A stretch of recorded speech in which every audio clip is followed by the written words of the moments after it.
আনন্দিত যে আমাদের মাদ্রাসায় শুধু মিশর আল আজহার ইউনিভার্সিটি থেকে আমাদের প্রিয় দুজন ভাই এবং আমাদের খুবই বিশেষ করে আমার খুবই কাছে কারি মুতাসিমুল্লাহ এবং কারি আবু বকর সিদ্দিক ভাই আমাদের মাদ্রাসায় এসে উপস্থিত হয়েছেন। আমরা তাদেরকে স্বাগতম জানাচ্ছি। আমাদের মুতাসিম ভাইকে ফুলের তোলার মাধ্যমে স্বাগতম জানাচ্ছি। আমাদের আবু বকর ভাই আসছেন, আবু বকর ভাইকে স্বাগতম জানাচ্ছি। আমরা অল্প সময় কথা বলবো, এটা নিয়ে রাখেন। আমরা অল্প সময় কথা বলবো ইনশাআল্লাহ। আমাদের অনেক ব্যস্ততা দেখে দেবে, আমাদের অনেক ব্যস্ততা আছে। তো সামান্য সময় আমাদের মুতাসিম বিল্লাহ ভাই একেবারে অল্প সময় আমাদের মাদ্রাসা নিয়ে আমরা লম্বা সময় বসবো আগামী বছরের আমাদের পরিকল্পনা নিয়ে। এবং আমরা আজকে বিশেষ করে আমরা মিটিংয়ের ভিতরে কিছু কথা বলবো মাদ্রাসা কেন্দ্রিক এবং আমাদের সামনে কীভাবে মাদ্রাসা চালানো যায়, কীভাবে চালানো সুন্দর হবে। বিশেষ করে আমাদের আগামী বছর যেই আন্তর্জাতিক ইন্টারন্যাশনাল প্রতিযোগিতাগুলো হবে সেই প্রতিযোগিতাগুলো সম্পর্কে আমরা একটা সিস্টেম, একটা পর্যালোচনা আমরা আজকে করবো ইনশাআল্লাহ। এবং আমাদের কিছু জাতীয় পর্যায়ে প্রতিযোগিতা এবছর হয়েছে, কিন্তু আমরা সেখানে এখনো অংশগ্রহণ করতে পারি নাই। তবে আমরা অল্প কিছুদিনের ভিতর থেকে জাতীয় এবং ইন্টারন্যাশনাল প্রতিযোগিতাগুলোতে অংশগ্রহণ করার প্রস্তুতি এবং অংশগ্রহণও করবো ইনশাআল্লাহ। তো সেই জন্য এই বিষয় নিয়ে আমরা কথা বলবো এবং কিভাবে আন্তর্জাতিক পর্যায়ে কিভাবে ভালো করা যায়, জাতীয় পর্যায়ে কিভাবে ভালো করা যায় সে বিষয়ে প্রথমে আমাদের ডান পাশে আছেন আমাদের প্রিয় মিশর আল আজহার ইউনিভার্সিটিতে অধ্যয়নরত আমাদের প্রিয় ভাই কারি মুতাসিম বিল্লাহ। উনি সংক্ষিপ্ত সময় একটু আমাদেরকে দিক নির্দেশনা দিবেন। এরপরে ইনশাআল্লাহ আমরা ওনার কাছ থেকে উনি একবার আসছেন সূরা কাউসার মাস করাচ্ছিলেন, খুবই ছোট্ট সূরা কিন্তু মাসকের মানে অনেক ব্যাপকতা আর কি। তো সেই জন্য আজকের জন্য ছোট্ট একটা সূরা মাস করান উনি। এরপরে ইনশাআল্লাহ আমাদের আবু বকর কথা বলবে, এর মধ্যে দিয়ে আমরা আজকে অনুষ্ঠান শেষ করে ফেলবো ইনশাআল্লাহ। আসসালামু আলাইকুম ওয়া রাহমাতুল্লাহি ওয়া বারাকাতুহু। কেমন আছেন সবাই? আলহামদুলিল্লাহ, আল্লাহর শেষ মেহেরবানিতে ভালো আছি। প্রায় 16 ঘন্টা জার্নি করে এসেছি এবং পরবর্তীতে আমি একটু ঘুমাই নাই। এরপর থেকে আপনাদের উস্তাদের সাথে আমি আছি, কথা বলছি বিভিন্ন বিষয়ে। এর মাঝখানে আপনাদের সাথে সময় দেওয়ার জন্য চলে আসলাম। তো গতবার যখন এসেছিলাম তখন আমি কোরআনের বিভিন্ন বিষয়ে আপনাদেরকে আমি কিছু দিক নির্দেশনা দিয়েছিলাম। আপনারা কি সেগুলো আমাকে শোনাতে পারবেন? প্রশ্ন করলে বলতে পারবেন? চেষ্টা করলে পারবেন না?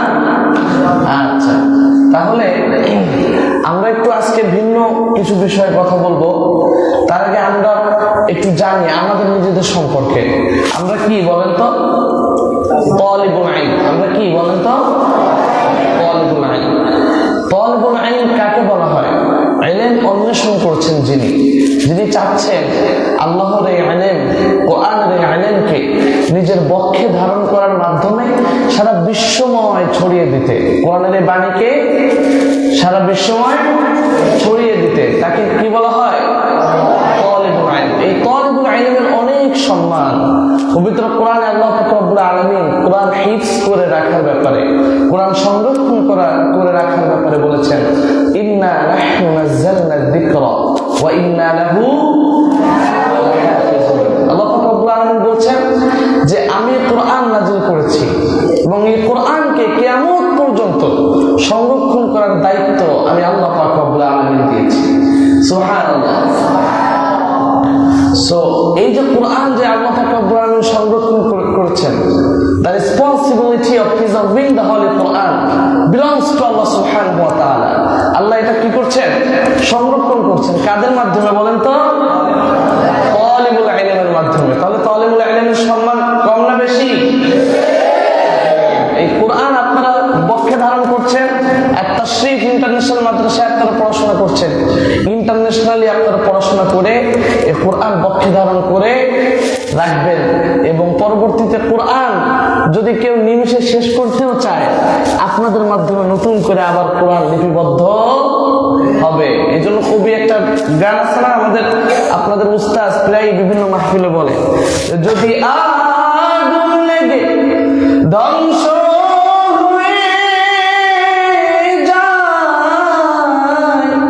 ধ্বংস হয়ে যায়, যদি আগুন লেগে ধ্বংস হয় পৃথিবীর সব বইয়ের দোকান, তবু বিশ্ব থেকে হারাবে না পবিত্র কোরআন। ঠিক কিনা? কোরআন ধ্বংস আগুনে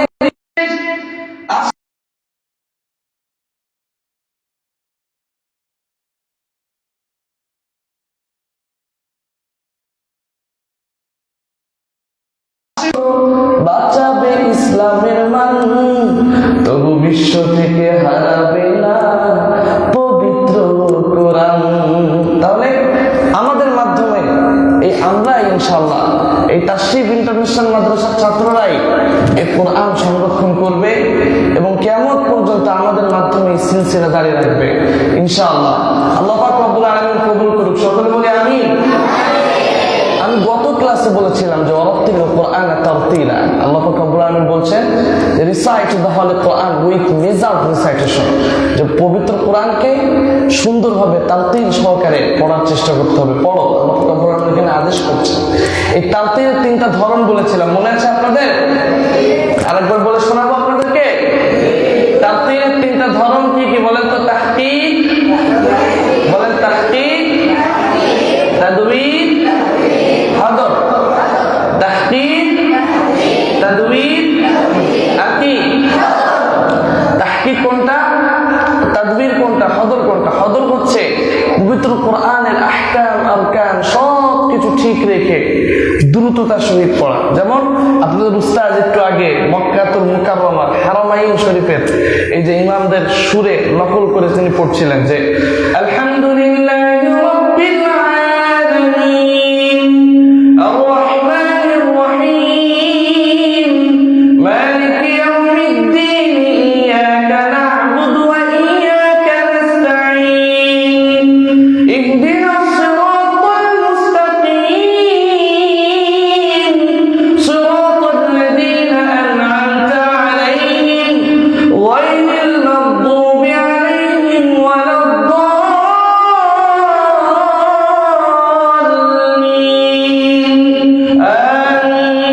এই যে পড়া, যে দ্রুততার সহিত পড়েছি কিন্তু পড়েছে কি? হ্যাঁ, দ্রুততার সহিত পড়েছে কিন্তু পড়েছে কি? তাজউইদ সহকারে। বুঝতে পেরেছেন? এটাকে বলা হয় কি বলেন তো? হদর। আর তাহকিক হচ্ছে আপনাদের উস্তাদ যেটা পড়ে মাহফিলে বিভিন্ন সময় কারীদের মতো করে, কারি আব্দুল বাসেত আব্দুস সামাদ, ইয়াসির শারকাওয়ি তাদের মতো করে, ইয়াসির আদ-দুসরি তাদের মতো করে যে তেলাওয়াত, যে কিরকম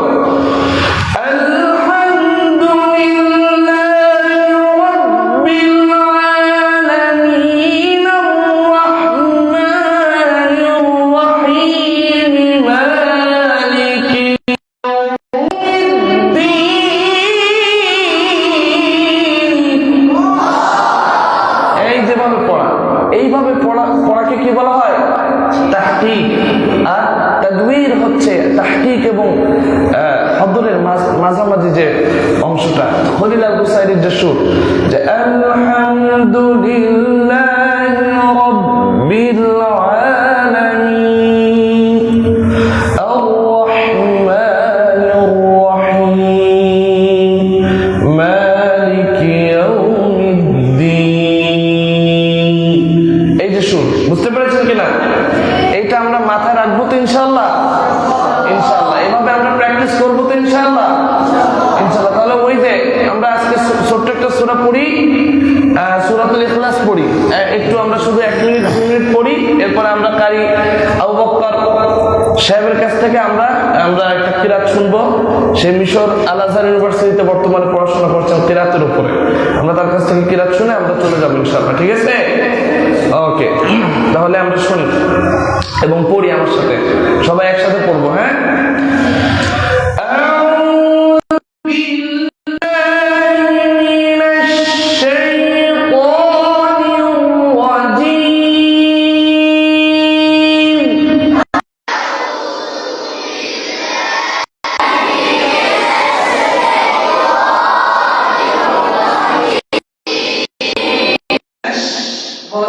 দাঁত লাগছে, আপনার দাঁত লাগছে, এই যে দাঁত লাগানো যাবে না। নেক্সট বলেন, নেক্সট নেক্সট।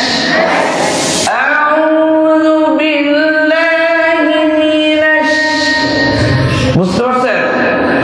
আউযু বিল্লাহি মিনাশ শাইতানির রাজীম।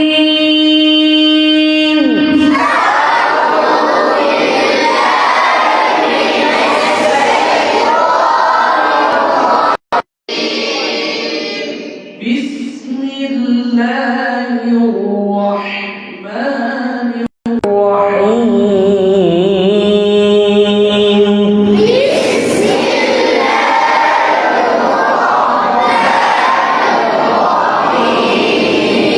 এই যে হাত এরকম বাঁধেন, একজন একটা হাতে এরকম এরকম ভাবে ধরেন। আজকে একটা ক্রাইটেরিয়া শিখিয়ে দেয়, এরকম ধরেন, হাতের উপরে চাপ দিবেন জোরে এরকম, হ্যাঁ এরকম মুষ্টিবদ্ধ করেন তো, সবাই হাত উঁচু করেন, হ্যাঁ এরকম মুষ্টিবদ্ধ করেন। এবারে হাত নিচে নামান, হ্যাঁ এরপরে জোরে শক্তি দিয়ে পড়বেন, হ্যাঁ। বিসমিল্লাহির রাহমানির রাহিম।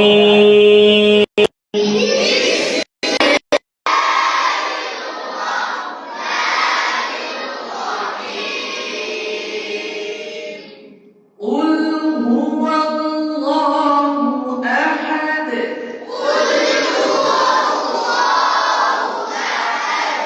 أحد قل قل এই যে قل বলছি, ঠোঁট বললে আমার দুই সাইড সরে গিয়েছে। হু বলবো আবার ঠোঁট বল হবে, ওয়া আবার বলবো আবার ঠোঁট বল হবে। প্রত্যেকটা করে পর পরে আমার ঠোঁট কি হবে, স্লাইড হবে, দুই সাইড সরে যাবে। দেখেন قل هو الله أحد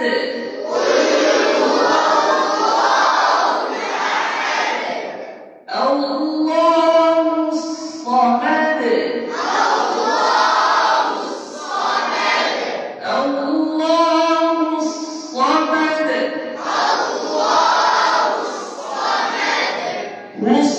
যে বলবেন صاد صاد, এটা মোটা হবে। ইস্তিআলা, ইস্তিআলা এটা পড়ার নিয়ম কি জানেন? when you will pronounce the huruf isti'la your tongue will be up. আপনি যখন ইস্তিআলা করবেন তখন জিহ্বার গোড়া উপরের দিকে উঠে যাবে, জিহ্বার গোড়া কোথায় উঠবে? তাহলে ভাবেন এটা হলো হাত, এটা হলো দাঁতের, এই হলো জিহ্বা। তাহলে জিহ্বা যদি এরকম থাকে, এই জিহ্বার গোড়া কি হবে, উপরের দিকে এরকম উঠবে, বুঝতে পারছেন? তাহলে বলেন তো সদে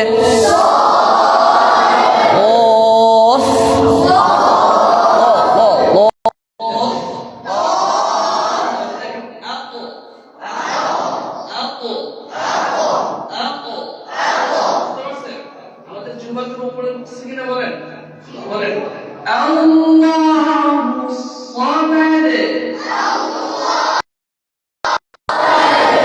লাম ইয়ালিদ ওয়া লাম ইউলাদ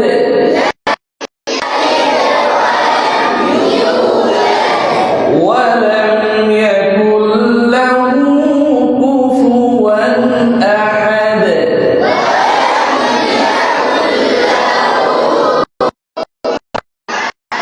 আমরা লাস্ট একসাথে পড়বো, কোনো থামাথামি নাই, ঠিক আছে? আউযু বিল্লাহ থেকে এই পর্যন্ত, পারবেন না? একসাথে সবাই একটা কাশি দেন। আচ্ছা ঠিক আছে, হ্যাঁ বলেন আউযু বিল্লাহি মিনাশ শাইতানির রাজীম। বিসমিল্লাহির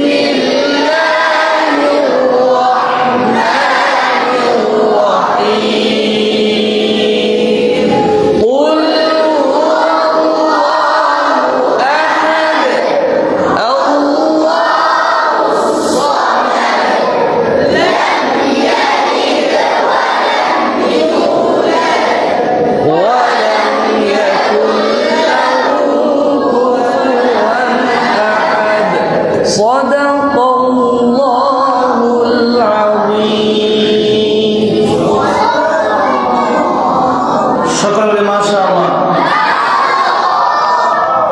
আজকে অনেক ক্লান্ত তিনি, ইনশাল্লাহ আবারও মানে উনি থাকবেন। তো ইনশাল্লাহ যাওয়ার আগে ইনশাল্লাহ আবার আসবেন। আমাদের সময় একেবারে সাতটা শেষ করে দেবো, আমাদের আরো কাজ আছে। তো আমাদের বাম পাশে বসে আছেন আমাদের আবু বকর ভাই, একেবারে অল্প সময় 1-2 মিনিট দিক নির্দেশনার পক্ষে কিছু কথা বলবেন, এরপরে ইনশাল্লাহ আবার শেষ করে দেবো। আসসালামু আলাইকুম ওয়া রাহমাতুল্লাহি ওয়া বারাকাতুহু। আপনারা ভালো আছেন? আরো জোরে বলতে হবে, আপনারা ভালো আছেন? আমরা যে কোরআন পড়ছি, কোরআন শিখছি, আমাদের লাভ নাকি লস? কোথায় লাভ বলতে পারবে? কোরআন না শিখলে কি হবে বলতে পারবে? আল্লাহ সুবহানাহু ওয়া তাআলা কোরআনে বলতেছেন, ওমান আ'রাদা আন যিকরি ফাইন্না লাহু মাঈশা দানকা ওয়া নাহশুরুহু ইয়াওমাল কিয়ামাতি আ'মা।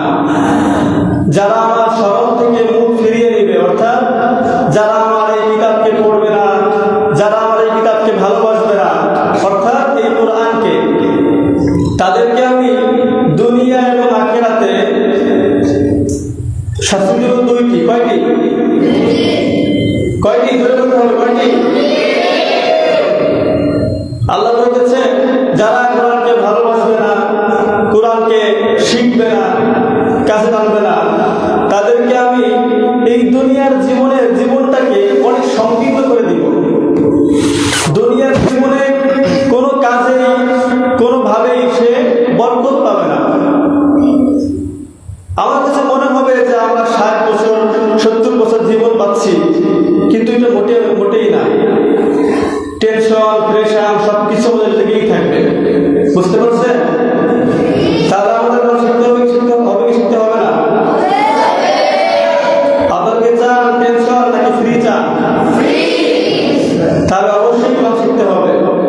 আরো একটি শাস্তি আছে, সেটি হলো যখন কিয়ামতের দিবস সংঘটিত হবে, তখন যারা কোরআন শিখবে না, কোরআনকে ভালোবাসবে না, কোরআনকে দূরে ঠেলে রাখবে, তাদেরকে ওই কঠিন কিয়ামতের দিবসে অন্ধ করে উঠানো হবে। ওই কঠিন কিয়ামতের দিবসে আল্লাহ রাব্বুল আলামিন আমাদেরকে যেন অন্ধ করে না উঠায়, সেই দোয়া আমরা সবসময় করবো তো ইনশাআল্লাহ। কোরআনকে ভালোবাসবো তো ইনশাআল্লাহ।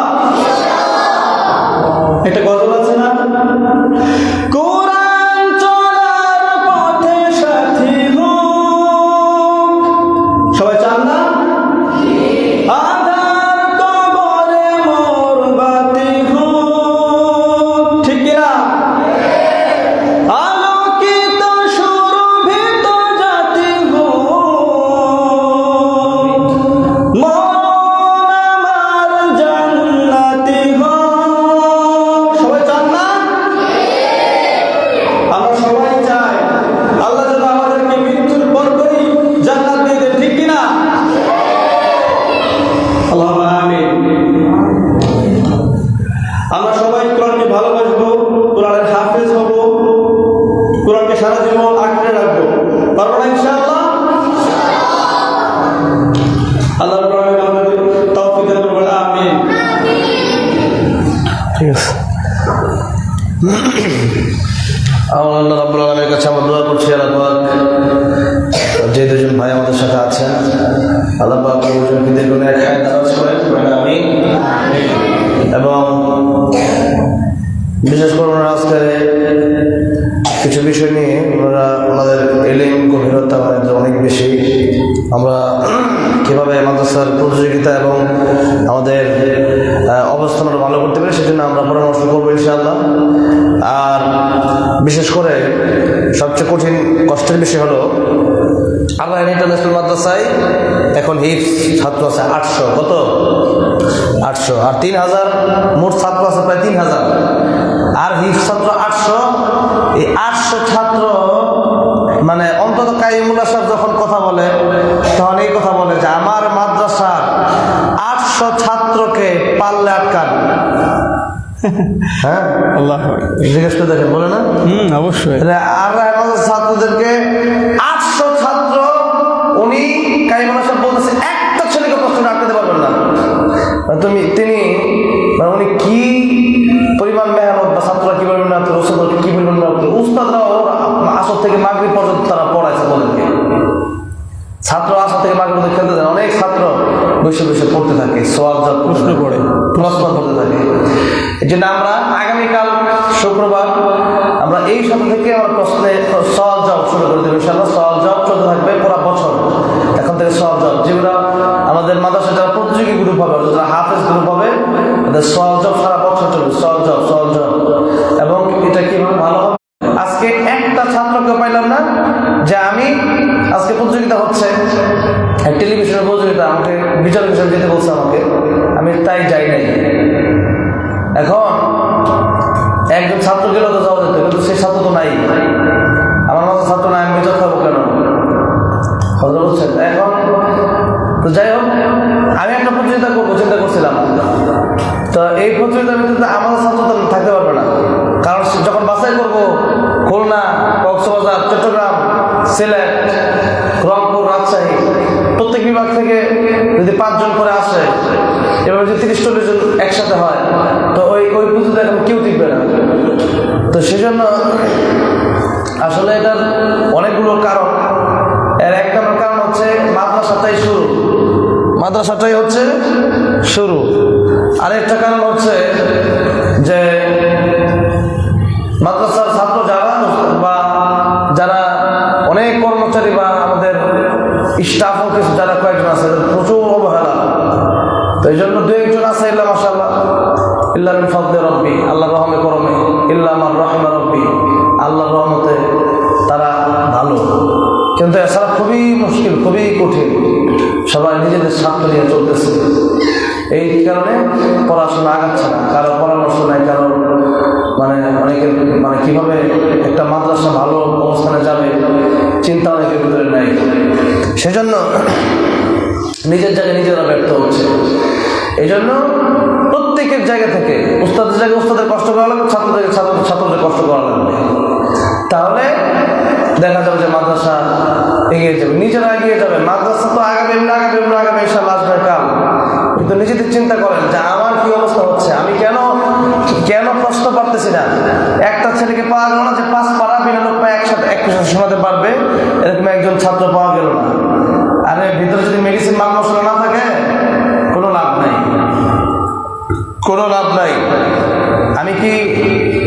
আমি জোগাড় আমার তাশরিফ, আমি যদি গেঞ্জি পরেও করি আমার সমস্যা নাই, কারণ দেশের মানুষ আমাকে চেনে, চিপা চাপাই গেলে আমাকে চেনে, শহরে যাবো চিনবে, গ্রামে যাবো চিনবে।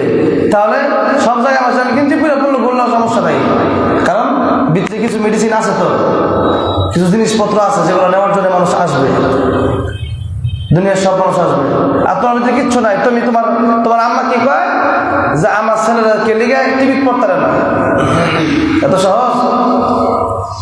তাহলে এই যে একজন আম্মা আসছে যে এনটিভি তেলাওয়াত করবেন, এনটিভি তেলাওয়াত করলে তো ইয়া লাগবো, হাফেজ হওয়া লাগবে, হাফেজ হয়েছে না, এরপরে হাফেজ হয় নাই, পরে তাও করবো।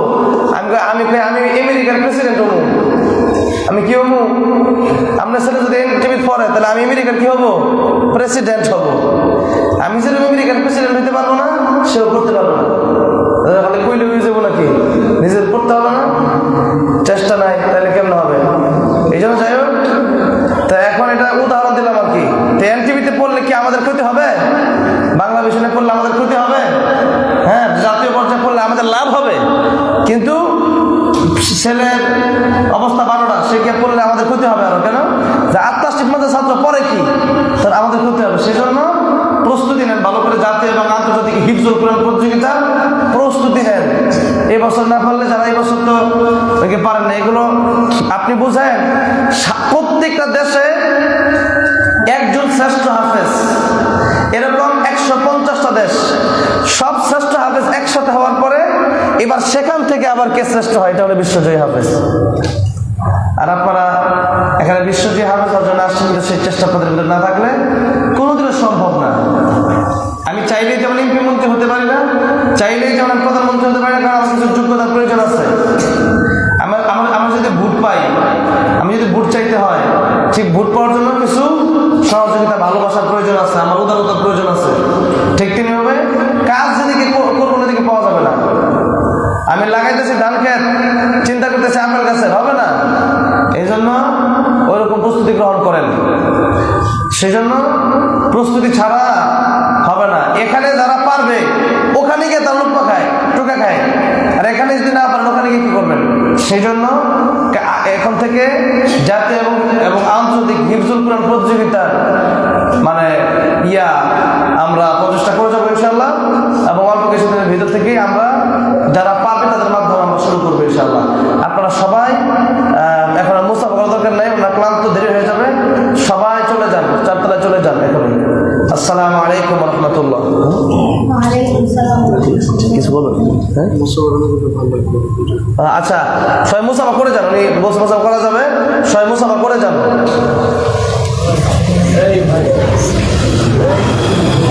আর এমন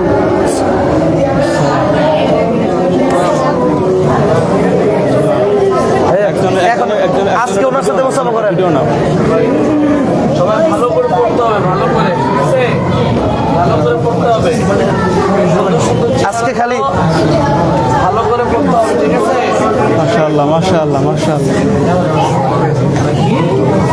আস্তে আস্তে আজকে ইয়াদ করতে হবে, হ্যাঁ ইয়াদ করতে হবে। মাশাআল্লাহ, অনেক সুন্দর।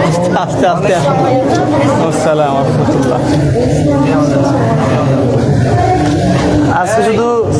আজকে শুধু মিশরি হুজুরদের সাথে দেখা করো।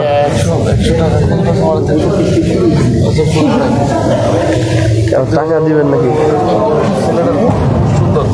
খুব ভালো লাগছে। এই ওই ছেলেটা ডাক্তার যে তেলাওয়াত করছিল। আস্তে আস্তে। আজকে শুধু হুজুরদের সাথে মুসাফা করো। হুজুর মানে হুজুর আসছে দূর থেকে আর আমরা কাছের। না না, তোমার উস্তাদ না, তোমাদের উস্তাদের কাছে তো না, সবসময় দোয়া নিবা। সামনে থেকে সামনে থেকে। ভালো আছেন না? আলহামদুলিল্লাহ। ভালো আছেন না? বাচ্চায় কাজ করে, হ্যাঁ? সালাম, ভালো আছেন? ভালো করে পড়বা। সালাম। ওই যে ছেলেটা করছে। আসছো? মাশাআল্লাহ। বারাকাল্লাহ ফিক। সালাম, ভালো আছেন? আলহামদুলিল্লাহ। তোমার দিয়ে সবাই খালি পুরস্কার দেয় ইসা। নাও। মাশাআল্লাহ। তোমার ভাগ্যই ভালো। কল্পনা আমার ভাঙা, আমি 16 ঘন্টা চাকরি করে এসেছি, আমার কত ভাঙা। সালাম, ভালো করে পড়াশোনা করবা। প্রত্যেকের ভালো করে পড়তে হবে, হ্যাঁ। ঠিক আছে, ঠিক আছে, শেষ করো।